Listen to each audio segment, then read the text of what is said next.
Hi friends, ఇది మా ఇంట్లో పెరిగే పుదీనా చెట్టు అనమాట.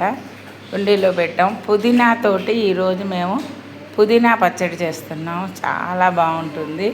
పుదీనా కోసం ఏమేమి కావాలంటే శనగపప్పు, మినప్పప్పు, ఆవాలు, జీలకర్ర అన్నీ వేస్తాం. అన్నీ వేసి వేయించి పొడి కొట్టాలన్నమాట. ముందు ఇందులోనే ఎండుమిరపకాయలు కూడా కలిపి వేయించేస్తారు. ఇవి దోరగా బాగా వేగిన తర్వాత కాసిన ఆవగింజలు, జీలకర్ర, మెంతులు 4 గింజలు వేసి వేయించి ఇందులోనే ఇంగువ కూడా వేసేస్తా. ఒకసారి తిరగమాత ఇంక మళ్ళీ పెట్టక్కర్లేదు. అందులోనే అన్నీ వేసేసి చక్కగా వేగిన తర్వాత ఎండుమిరపకాయలు కూడా వేసి ఇంగువ మంచి వాసన వస్తుంది.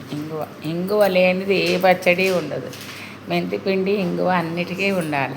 చక్కగా ఎండుమిరపకాయలు వేయించి దాంట్లో పసుపు కూడా వేసి కొంచెం చింతపండు కూడా నానబెట్టి దాంట్లో వేయాలి.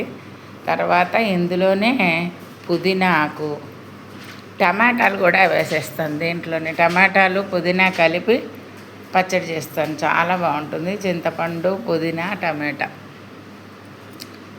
3 కలిపి పచ్చడి ఎంత బాగుంటుంది. మా పిల్లలకి చాలా ఇష్టం. పుదీనా టమాటా పచ్చడి అనమాట.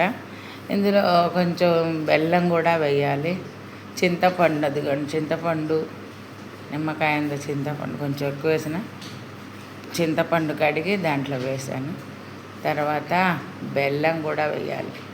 అప్పుడు పులుపుకి బెల్లము, కారము, పులుపు, కారం లేకుండా చక్కగా ఇందులోనే ఉప్పు, అదిగో ఉప్పు వేసాను. బెల్లము కూడా వేస్తాను. దానికి సరిపడా ఉప్పు, బెల్లము వేసి మిక్సీలో వేసేస్తాను అన్నమాట.